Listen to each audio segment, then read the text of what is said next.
bonjour à toutes et à tous, ravi de vous retrouver pour ce nouveau JT Breton dans l'actualité de ce mardi 2 avril. Impliquer davantage les citoyens en cas de crise majeure, ça s'appelle la réserve communale de sécurité publique et l'expérience est lancée en ce moment à Quimper. Dans l'incertitude du Brexit, une profession navigue.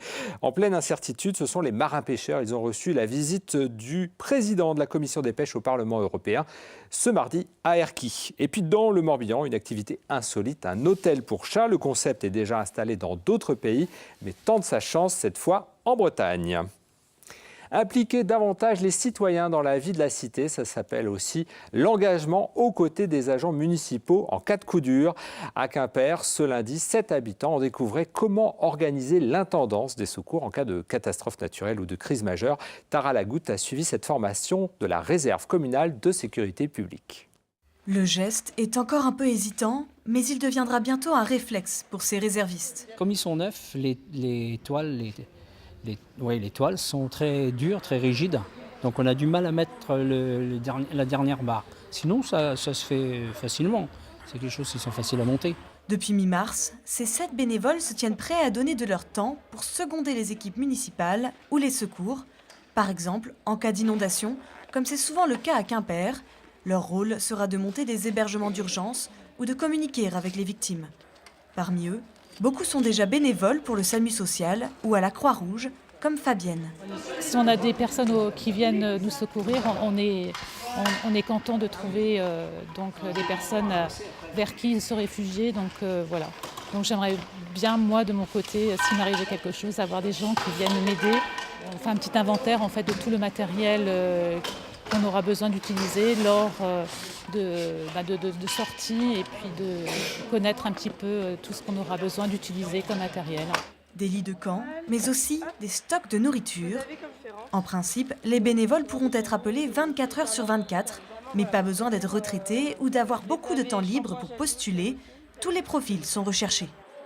Il importe qu'ils puissent avoir des moyens de communication, je dirais modernes, c'est-à-dire un téléphone portable, une adresse mail pour qu'on puisse les contacter. Mais en même temps, s'engager dans la réserve communale n'est pas un sacerdoce. Il faut aussi qu'on puisse leur assurer qu'ils seront bénévoles et non pas corvéables. Ces réservistes pourront aussi être mobilisés lors d'événements sportifs ou culturels, comme pour la fête de la musique en juin prochain. Dans l'incertitude d'un Brexit négocié ou non, les pêcheurs de la Manche naviguent en plein doute. Et c'est dans ce contexte tendu que le député européen et président de la commission pêche au Parlement européen, Alain Cadec, a répondu à l'invitation des pêcheurs bretons. Ils se sont donc retrouvés sur le port d'Erquy. Mathilde Kemener a assisté à cet échange. Ça va être une guerre. Si on n'a pas accès aux eaux anglaises, un poisson débarqué à Roscoff avec les Anglais, il y aura le feu dans les camions. Face à la menace d'un Brexit sans accord, les pêcheurs bretons ont souhaité s'entretenir avec le député européen et président de la commission pêche, Alain Cadec. Ils craignent de devoir arrêter pour certains leurs activités. Moi j'ai 2 bateaux, il y en a un qui travaille à 95% les eaux britanniques et l'autre à 90%. À 40 000 des côtes françaises, on arrive dans les eaux anglaises, donc on va tous se retrouver concentrés sur la même zone. Il va y avoir une surpêche dans cette zone-là qui va être trop petite. Sans parler des pêcheurs français. Il y aura les pêcheurs de l'Union européenne qui viendront aussi, c'est-à-dire les Belges et Hollandais. On va être une concentration de bateaux, un truc de fou. On n'arrivera plus, on sera obligé de coller les bateaux au bassin avec l'arrêt temporaire qu'on nous a proposé. Et après, derrière, il n'y a pas que nous. Il y a les chambres de commerce, tous les artisans qui travaillent pour nos bateaux, c'est-à-dire les mécaniciens, électriciens, tout va suivre. Un emploi en mer représente 4 emplois à terre. Dans ce contexte, le président de la commission pêche au Parlement européen, Alain Cadec, tente de rassurer. Il espère encore une sortie du Royaume-Uni avec un accord.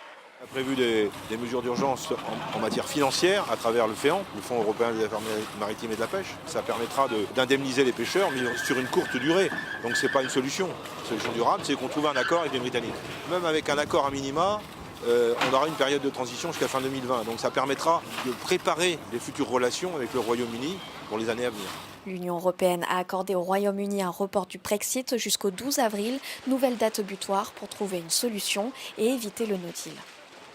Et on continue avec toute l'actualité en images, préparée aujourd'hui par Benjamin Bréon, avec le concours des rédactions du Télégramme, c'est le 5 Info.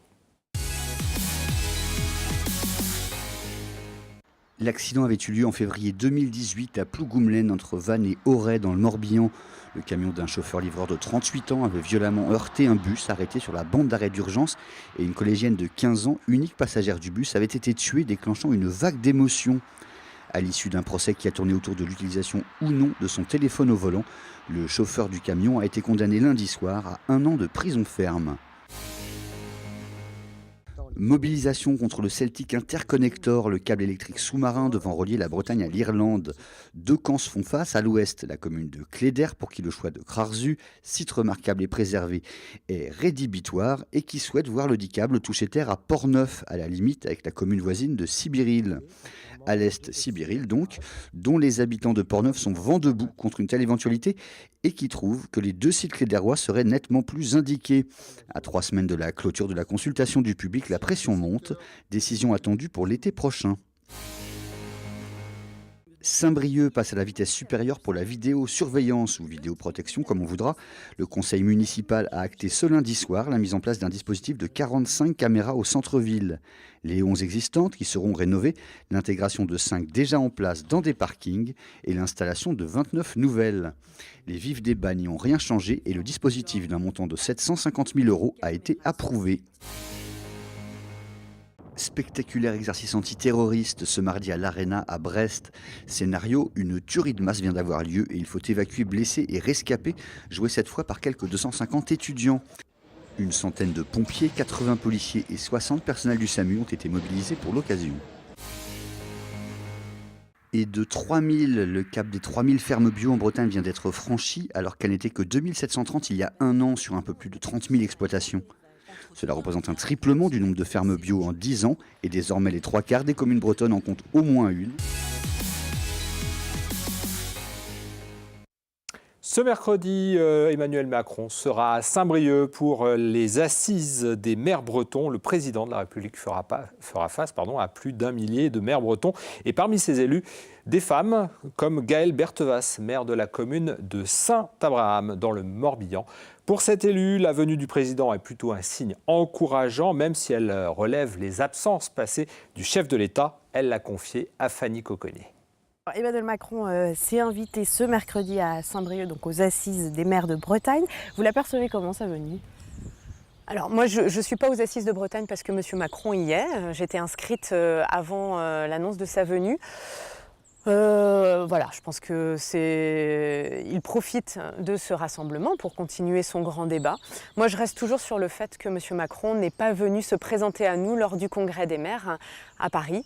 Donc après, voilà, les tentatives de renouer le contact sont toujours bienvenues, mais on verra. Et ce mercredi, à l'occasion de la présence du président de la République à Saint-Brieuc, TBO et TB Sud vous proposent 4 heures de direct, et ce, à partir de 9 h pour suivre cette rencontre. Généraliser l'initiation du breton à tous les élèves de primaire finistériens, c'est le souhait du Conseil départemental du Finistère. À ce jour, 30% du réseau public finistérien bénéficie de cette initiation à la langue bretonne. Alors pour être étendu, le dispositif nécessite un financement supplémentaire.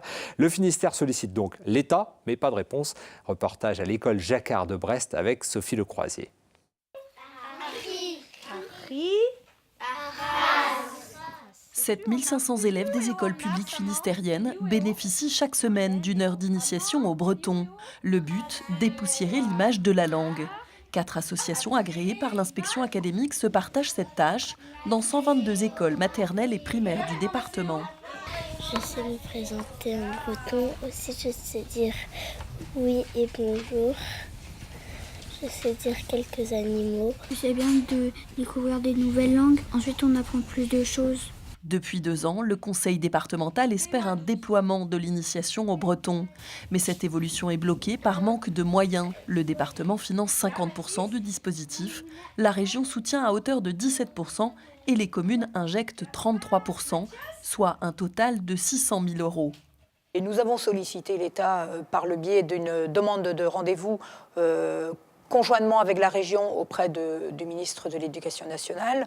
À ce jour, nous n'avons pas eu de réponse. Ça fait partie des revendications liées au pacte régional et au fait que la langue bretonne demande à avoir la même reconnaissance que les autres langues, pas plus. On demande la même chose, le même traitement que la Corse. Aujourd'hui, on n'y est pas.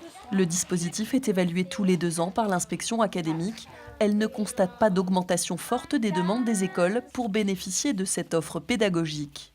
Je n'ai pas eu l'impression l'année dernière que nos échanges aient privé les écoles des ressources dont elles avaient besoin. À ce jour, la question du nombre de locuteurs bretons nécessaires pour couvrir les besoins d'enseignement dans les écoles bilingues se pose encore. L'aéroport de Brest a accueilli ce mardi le vol inaugural de la liaison Brest-Amsterdam. La compagnie Hop Air France propose 3 vols par semaine, les mardis, jeudis et samedis. En 1h45, la liaison offre un accès à l'un des plus grands hubs aériens d'Europe. L'aéroport d'Amsterdam propose en effet plus de 300 destinations, rien qu'avec la compagnie KLM, partenaire de Air France. Une liaison avec le 3e aéroport européen, très apprécié des premiers passagers. C'est super. D'abord, de Istanbul, c'était la meilleure correspondance pour passer sur Brest. Et pour moi, comme je vais souvent en Asie, ça m'ouvre plein de possibilités d'avoir du Brest-Amsterdam en direct. En fait, je reste à l'affût de tous les départs de Brest. Donc, et quand j'ai vu que ce vol se créait, ça m'évitait un passage par Paris. Donc pour moi, c'était le côté pratique et le côté plus rapide et plus convivial, un départ de Brest. Il y a longtemps que je rêve d'aller à Amsterdam et là, la liaison est ouverte, Brest-Amsterdam en direct, donc j'en profite. Moustache et Ronron, c'est son nom, vous l'aurez compris. C'est un lieu d'accueil destiné aux chats avec 12 chambres. Ce mode de garde se développe dans l'Hexagone.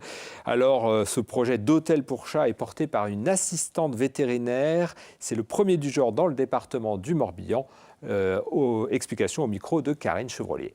On part sur des chambres individuelles et on n'est plus sur un concept de box, ce qui existait jusqu'à maintenant. Et puis un côté beaucoup plus chaleureux, plus cocooning, pour que le chat se retrouve un petit peu comme chez lui, un peu comme à la maison. Je suis assistante véto et assistante vétérinaire avec des compétences pour la sécurité de l'animal. Donc on va avoir ce côté sécurité et côté cocooning, ma présence toute la journée. Et puis des petits jeux, et vraiment pour qu'ils soient bien. Et aussi pour que les gens partent sereinement en vacances ou en déplacement professionnel et qui veulent quand même que leur chat soit pas trimballé à droite à gauche et soit pas malheureux. Voilà, les premiers pensionnaires sont attendus dès la fin de la semaine. Et si vous êtes intéressé par le concept, il vous en coûtera une vingtaine d'euros par jour pour faire garder votre matou. Cette édition est terminée. Merci de nous avoir suivis. Tout de suite, vous retrouvez l'Instant T. Pauline Ferco reçoit notamment Emmanuel Bachellery, le directeur de Brest Ultime, la course de voilier géant, prévue au départ de Brest dès novembre 2020. Et puis au sommaire également, le pacte finance-climat à l'initiative du climatologue prix Nobel Jean Jouzel.